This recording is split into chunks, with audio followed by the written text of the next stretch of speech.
It started with a message, a single notification that unraveled my life. "Hey, it's Alex. Found your profile. You look familiar." The username was Shadowaticus, and their profile picture was a silhouette against a sunset, faceless and haunting.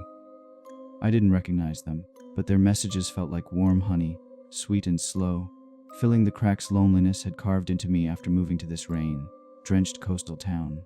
For a year, they were my lifeline, until I realized Alex wasn't a stranger. The first red flag was the laughter.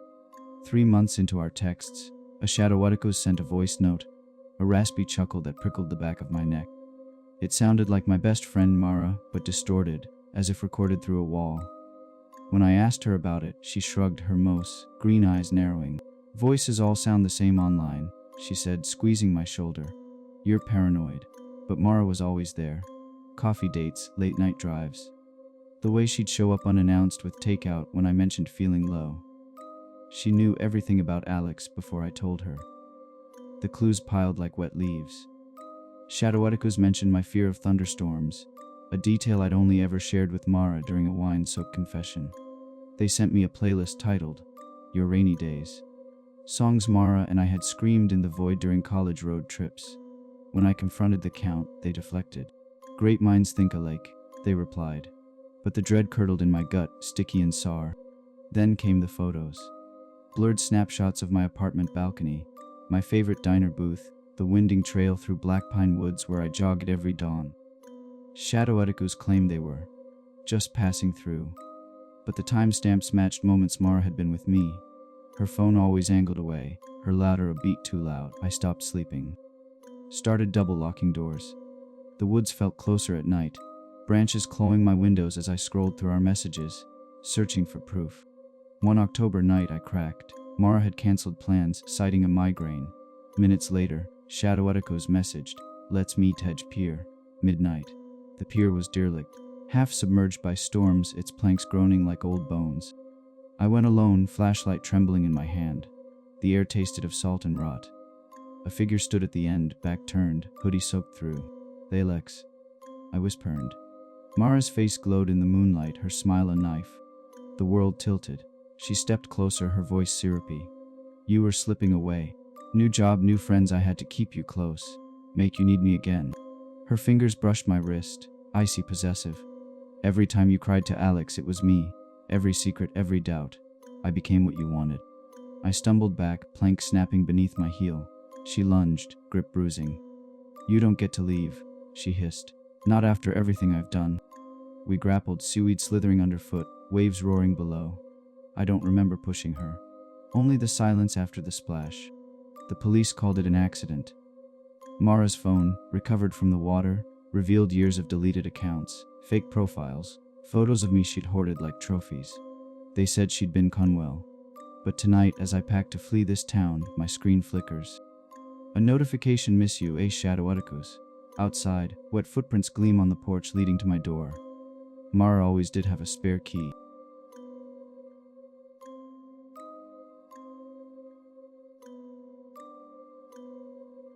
It started with a lie so small I didn't notice the cracks.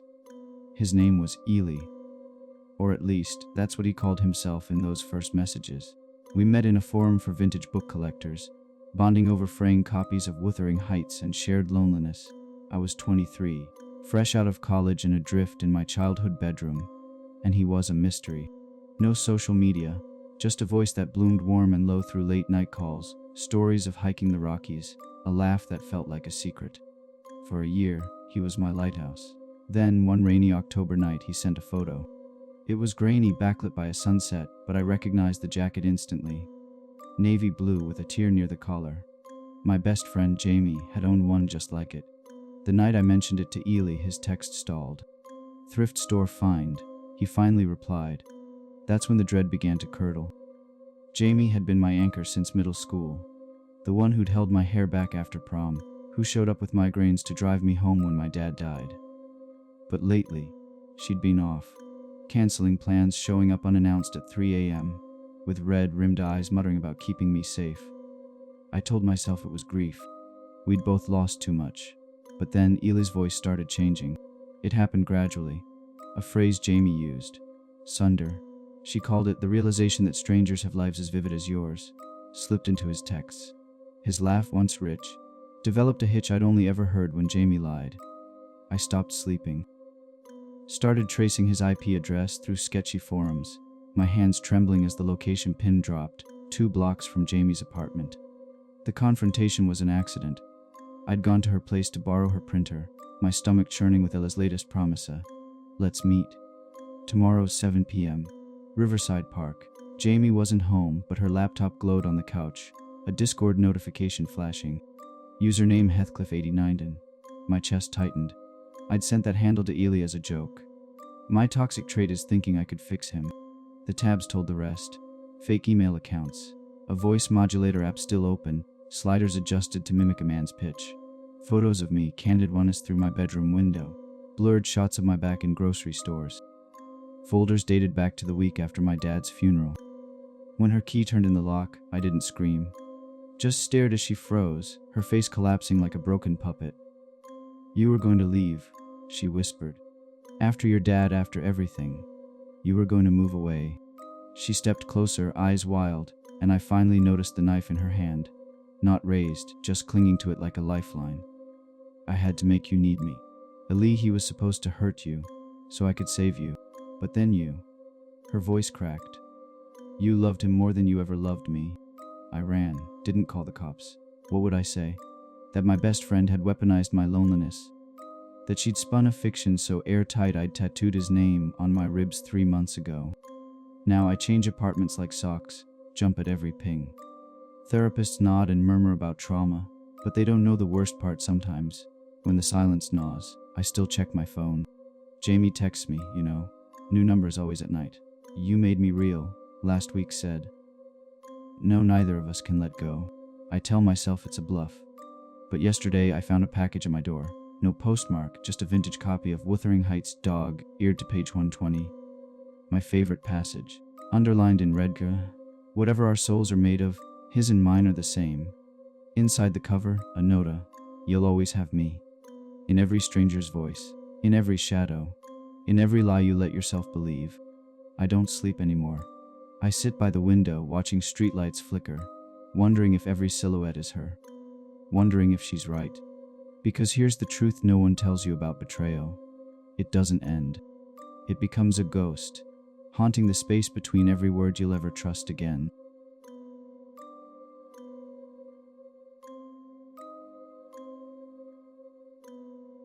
The first message arrived a year ago. A Shiloh, from an account named Luna93. Her profile was sparse, a shadowy silhouette against a sunset. No face, no location. But her words were warm, earnest. She liked the same obscure bands I did, quoted the same dog-eared novels. When I mentioned my fear of thunderstorms, she admitted she'd hid in her basement during one as a kid, too. It's like you're inside my head, I joked. She replied with a laughing emoji. I should have noticed it was a little too perfect. For months, Luna was my escape. My best friend Jess had become distant, always canceling plans, texting back hours late. Woke's just crazy, she'd sigh, but her eyes darted away when I pressed. Luna filled the gap. She remembered my coffee order, my sister's birthday, the name of the street where I'd scraped my knee at 7. When Jess forgot our annual camping trip, Luna sent a voice nota. You deserve someone who sees you. Her voice was soft, muffled, like she'd recorded it under a blanket. Then came the glitches. Luna's messages would arrive seconds after I'd thought of something, as if she'd anticipated it. Once, I mentioned a rare vinyl I'd found at a thrift store. The one with the blue sticker, she replied. I hadn't told her about the sticker. My fingers froze over the keyboard. How did you know? She typed for minutes. Lucky guess, true. Jess started showing up unannounced, coffee in hand, insisting we watch our shows. But her laughter felt sharp, performative. You've been quiet, she said, tilting her head. Secrets aren't good for you.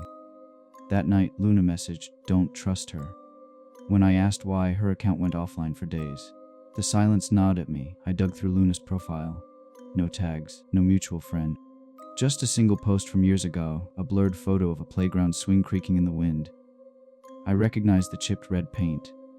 Our playground, where Jess and I had met as kids. My chest tightened. I called Jess, it rang once and went to voicemail. Outside, a car idled at the curb, headlights off. Luna returned with a flood of apologies. "I'm scared," she wrote. "Meet me, please." She sent coordinates to a cabin deep in the woods. The same one Jess and I had joked about buying someday. "It's probably a catfish," Jess said when I told her, rolling her eyes. "But hey, I'll drive. Let's expose this creep." The cabin was rotting, half swallowed by ivy. Jess parked a mile away to sneak up. Branches clawed at my arms as we trudged through the dark.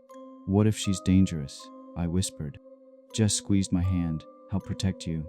Her palm was clammy. Inside, dust motes swirled in our flashlight beams. No furniture, just a mattress stained with rain. On the wall, someone had carved "I'm sorry" over and over. My phone buzzed. "Luna, you're here." Jess spun, scanning the trees. "She's watching us." A floorboard creaked upstairs. Jess climbed, steps deliberate. I lingered, my beam catching something under the mattress, a shoebox. Inside, a concert tickets I'd raved about. A bracelet I'd lost last summer. A notebook filled with my handwriting.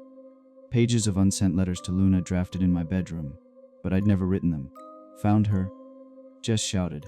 I sprinted upstairs, clutching the box. She stood in an empty room, phone illuminating her face.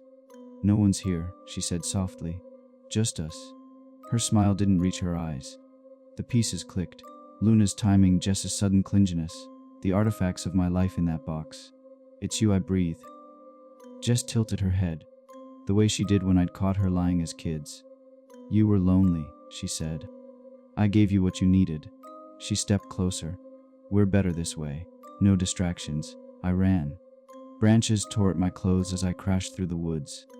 Behind me, Jess called my name, not frantic, calm sing-song. "You'll understand soon." That was 3 months ago. Jess swears it was a joke gone wrong. "You're paranoid," she says, but I've found more things: a keylogger on my laptop, AirTags in my coat. Luna's account is gone, but sometimes at night, my phone buzzes. "Unknown number, you left the window open again. Be careful." I moved, changed my number. Last week, a package arrived. No return address. Inside, a chipped red swing, the chains coiled like a noose. I don't sleep anymore. I watch the shadows. And when it storms, I hear her voice, steady, inevitable, humming our favorite song.